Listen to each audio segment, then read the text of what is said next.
Hello students.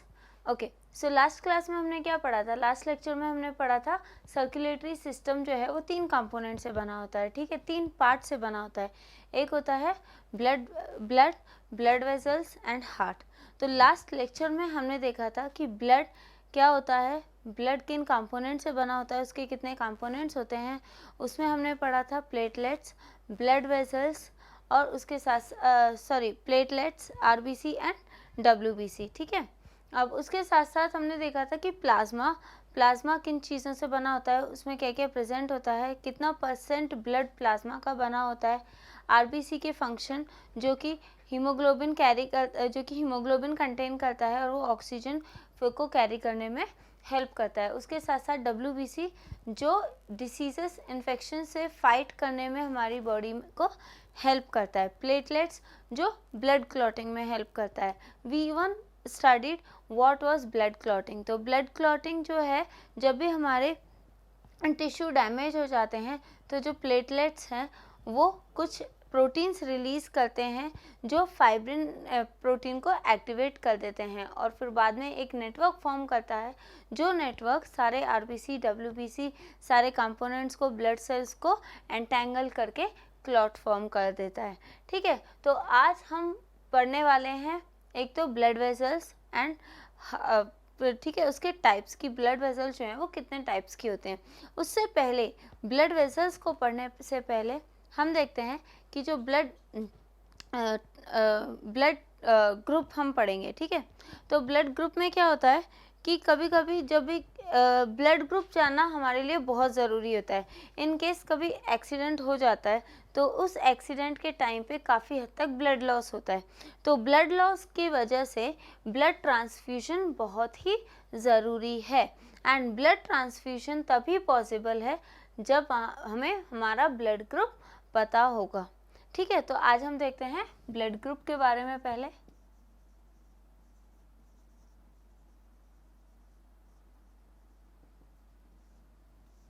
ठीक है, तो ब्लड ग्रुप जो है 4 टाइप के होते हैं। एक होता है blood group A, blood group B, blood group A B and blood group O, ठीक है।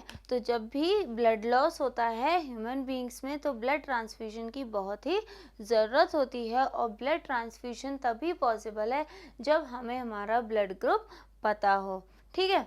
अब ब्लड ग्रुप जो है वो 4 टाइप के होते हैं, blood group A, blood group B, blood group A B and blood group O. अब यहाँ पे जो ब्लड ग्रुप ए बी है वो क्या है? Universal receptor, universal receptor, okay. Universal receptor जो है वो सारे ब्लड ग्रुप को रिसीव कर सकता है। अगर किसी का ब्लड ग्रुप ए है तो वो जो ब्लड ग्रुप ए बी वाला पर्सन, जो पेशेंट है, वो blood group A B receive कर सकता है, वो ब्लड ग्रुप बी भी रिसीव कर सकता है, वो ब्लड ग्रुप ओ भी रिसीव कर सकता है। अब आप सोच रहे होंगे चलो ए और बी तो ठीक है, क्योंकि यहाँ पे ए बी में दोनों ब्लड ग्रुप किन से बने होते हैं, ठीक है। ब्लड ग्रुप ए में एंटीजन ए होता है, ठीक है। ब्लड ग्रुप बी में एंटीजन बी होता है। ब्लड ग्रुप ए बी में एंटीजन ए एंड बी दोनों होते हैं और ब्लड ग्रुप ओ में एंटीजन कोई सा भी नहीं होता, ठीक है। तो यहाँ पे ये जो ब्लड ग्रुप ए है, ए बी है, ये यूनिवर्सल रिसेप्टर है क्योंकि ये सारे ब्लड ग्रुप को रिसीव कर सकता है। लेकिन ओ ब्लड ग्रुप को कैसे रिसीव करेगा? क्योंकि ओ ब्लड ग्रुप जो है वो यूनिवर्सल डोनर है, यूनिवर्सल डोनर, ठीक है। जो ब्लड ग्रुप ओ है वो यूनिवर्सल डोनर है, मतलब ये किसी भी ब्लड ग्रुप वाले पेशेंट को ब्लड सप्लाई कर सकता है। तो अगर ये किसी को भी ब्लड दे सकता है तो ये ब्लड ए बी को भी दे सकता है। तो ए बी अगर ए का भी रिसीव कर रहा है, बी का भी रिसीव कर रहा है, ए बी का भी रिसीव कर रहा है और ओ का भी रिसीव कर रहा है, तो इसीलिए क्या हो गया? वो यूनिवर्सल रिसेप्टर, ठीक है। एंड यूनिवर्सल डोनर कौन सा है? ब्लड ग्रुप ओ, तो ये तो हुआ ब्लड ग्रुप्स के बारे में। अब हम पढ़ते हैं सर्कुलेटरी सिस्टम के सेकंड पार्ट के बारे में, that is blood vessels.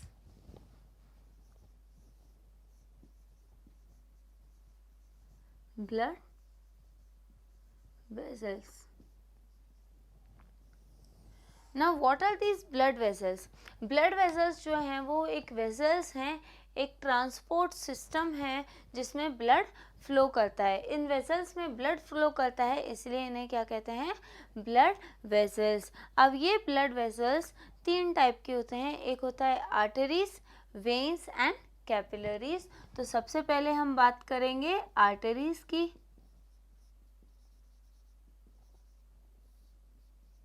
Okay, अगर हम आर्टरीज के स्ट्रक्चर पर जाएं, ठीक है, ये एक तरीके से पाइप है। ओके, जैसे कि पाइप होता है तो पाइप में हम देखते हैं कि पाइप की जो लाइनिंग है होती है उसकी थिकनेस कैसी होती है, ठीक है। तो उसी तरीके से यहाँ पे आर्टरीज की जो वॉल्स हैं, ये क्या है? ये है वॉल। ये जो आर्टरीज की जो वॉल्स हैं काफ़ी थिक होती हैं, so they have thick walls. thick walls and they are elastic.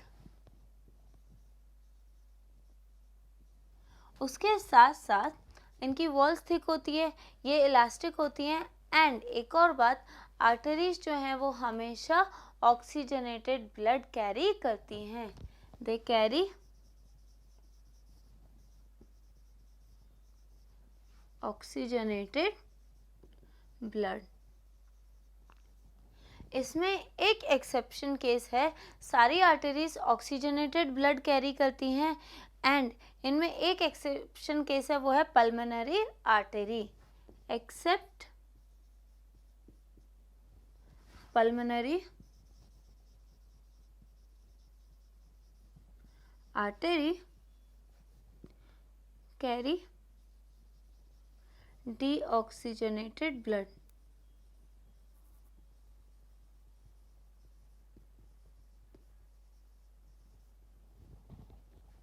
Okay, तो यहाँ पे आर्टरीज जो हैं वो ऑक्सीजनेटेड ब्लड कैरी करते हैं, सिर्फ और सिर्फ पल्मोनरी आर्टरी को छोड़ के। पल्मोनरी आर्टरी जो है वो डीऑक्सीजनेटेड ब्लड कैरी करती है। अब वो कैसे कैरी करती है वो हम नेक्स्ट लेक्चर में देखेंगे जब हम हार्ट के बारे में पढ़ेंगे, ठीक है। तो यहाँ पे इनकी थिक वॉल्स होती हैं, इलास्टिक होती हैं, उसके साथ साथ वो ऑक्सीजन को कैरी करती हैं, except the pulmonary artery which carry deoxygenated blood. Now अगर ये ऑक्सीजनेटेड ब्लड कैरी कर रही हैं तो they always carry blood away from the heart, carry blood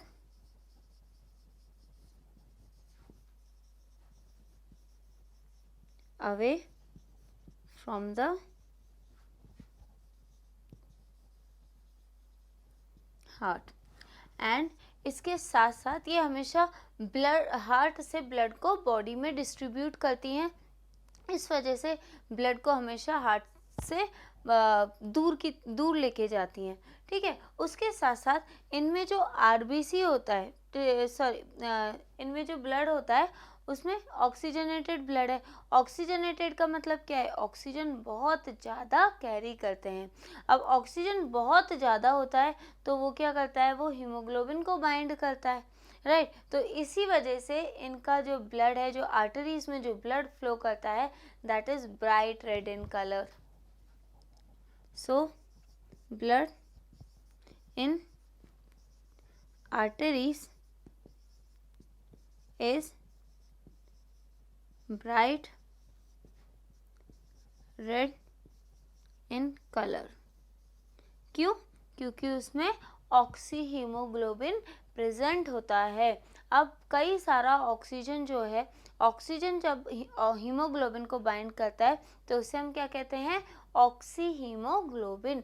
अब इसमें ऑक्सी हीमोग्लोबिन बहुत ज़्यादा प्रेजेंट होता है, इसकी वजह से इसका कलर कैसा होता है? Bright red colour. एंड एक और बात यहाँ पे हम जानेंगे कि आर्टरीज में जो ब्लड फ्लो करता है वो अंडर हाई प्रेशर फ्लो करता है, right. So blood flow under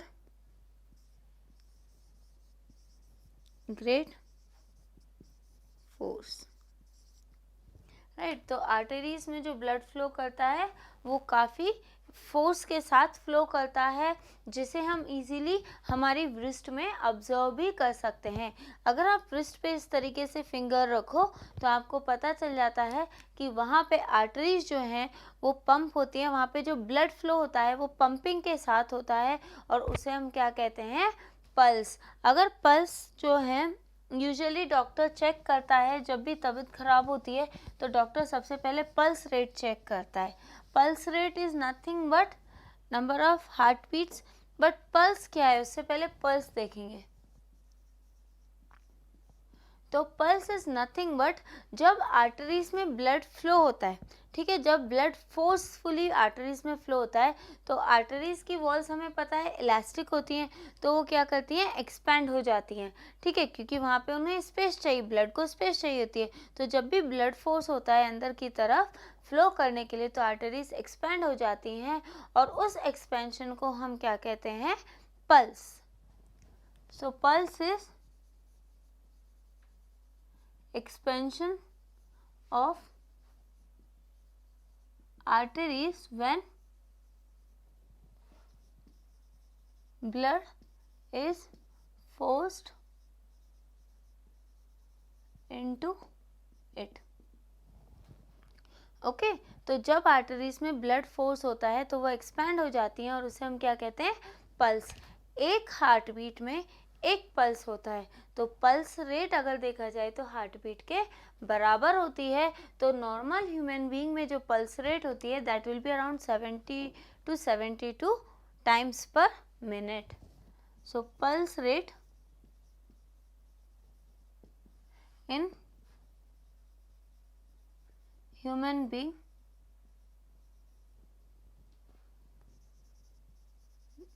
normal pulse rate in human being is 70 to 72 times per minute। okay, so this is all about pulse। now pulse rate भी हो गया, heart beat भी हो गया, arteries भी हो गया। तो आर्टरीज में हमने क्या पढ़ा था कि आर्टरीज जो हैं उनकी वॉल्स थिक होती है, इलास्टिक होती है, वो हमेशा ऑक्सीजनेटेड ब्लड को हार्ट से अवे या फिर हार्ट से दूर लेके जाती हैं। एक्सेप्शन केस में पल्मोनरी आर्टरी होती है जो कि ब्लड को कैरी करती है, कहाँ, डीऑक्सीजनेटेड ब्लड को कैरी करती है।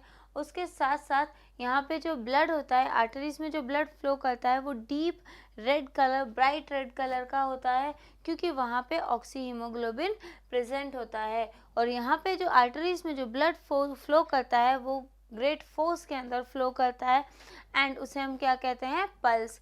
पल्स इज नथिंग बट जब आर्टरीज एक्सपैंड होती हैं, जब उनके अंदर ब्लड फ्लो करता है। नेक्स्ट हम बात करते हैं वेन्स की।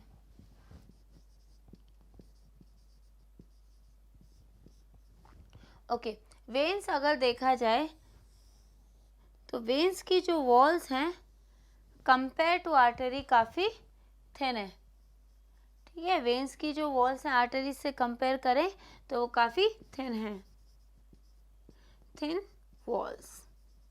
ना अब ये कौन सा ब्लड कैरी करती हैं, ये डीऑक्सीजनेटेड ब्लड को कैरी करती हैं। सो veins carry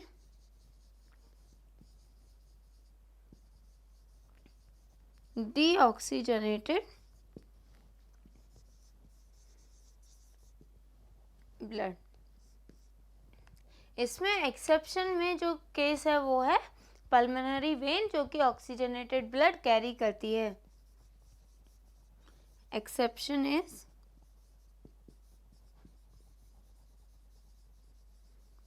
pulmonary vein.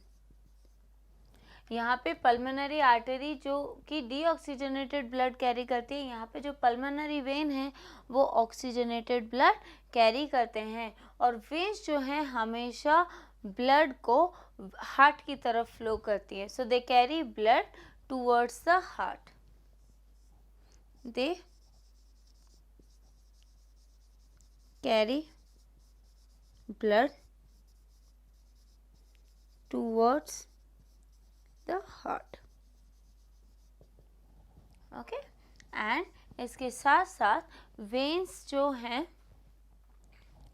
Okay, exception pulmonary vein हो गया, ब्लड जो है उसको हमेशा हार्ट की तरफ कैरी करती हैं और इसमें जो ब्लड है वो स्मूथली फ्लो करता है, कोई फोर्स की ज़रूरत नहीं पड़ती है, किसी भी चीज़ की ज़रूरत नहीं पड़ती है, यहाँ पे ब्लड जो है वो स्मूथली फ्लो करता है, ब्लड फ्लो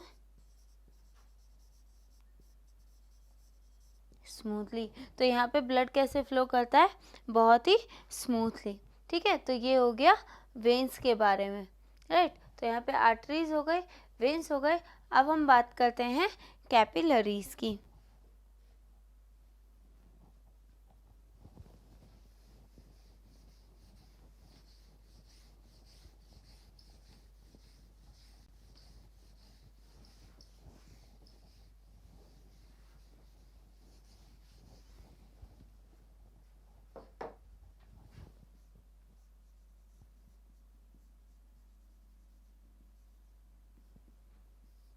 ओके, कैपिलरीज जो है वो फाइनेस्ट ब्लड वेजल्स हैं, फाइनेस्ट ब्लड वेजल्स।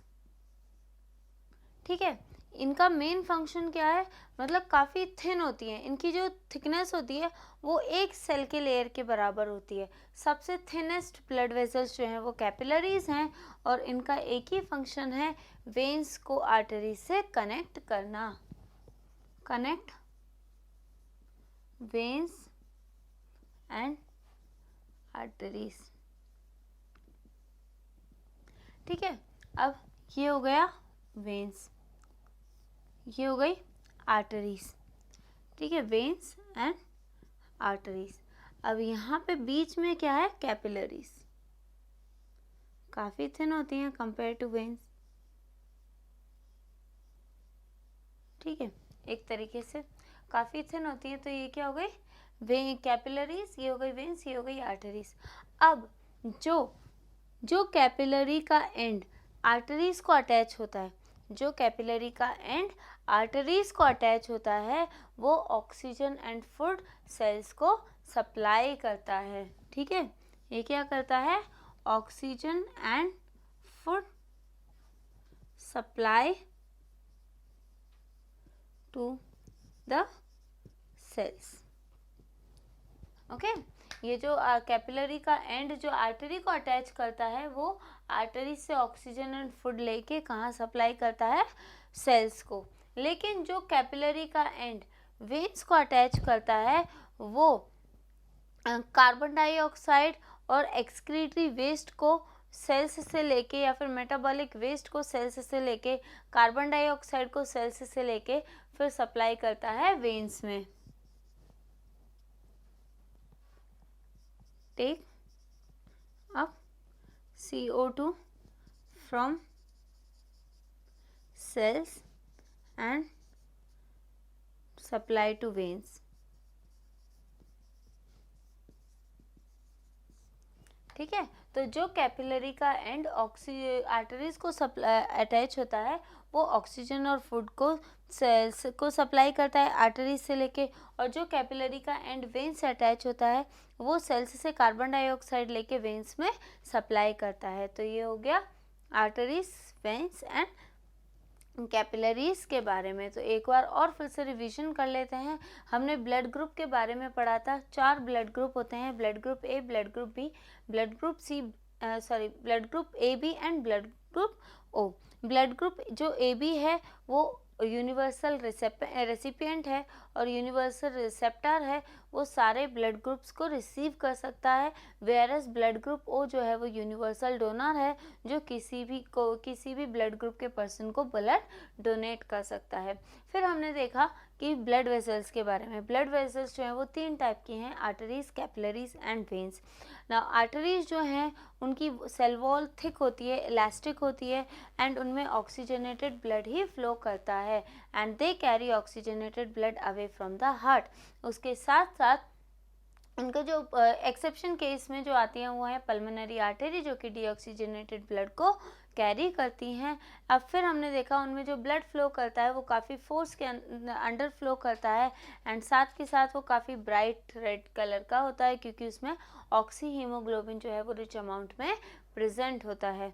फिर हमने बात की वेन्स के बारे में। वेन्स की जो वॉल्स हैं वो काफ़ी थिन होती हैं कंपेयर टू आर्टरीज, एंड ये डीऑक्सीजनेटेड ब्लड को कैरी करती हैं हमेशा हार्ट की तरफ। इसके साथ साथ एक और बात है जो मैंने बताना भूल गई थी, कि जो वेन्स हैं उनमें वॉल्व्स प्रेजेंट होते हैं। ठीक है, वॉल्व्स का फंक्शन क्या होता है? वॉल्व्स एक गेट की तरह होते हैं। उनका फंक्शन क्या होता है कि वो ब्लड के बैक फ्लो को प्रिवेंट कर सकें, जो कि ताकि ब्लड जो है वो वापस पीछे की तरफ ना फ्लो करे। तो उनमें वॉल्व्स प्रेजेंट होती हैं। इसमें एक्सेप्शन केस है पल्मोनरी वेन्स, जो कि ऑक्सीजनेटेड ब्लड को कैरी करता है, एंड इनमें जो ब्लड फ्लो करता है वो काफ़ी स्मूथली फ्लो करता है। फिर हमने देखा कैपिलरीज, जो कि फाइनेस्ट ब्लड वेजल्स हैं, सबसे थिनेस्ट वॉल होती है इनकी, एंड ये कनेक्ट करती हैं आर्टरीज एंड वेन्स को।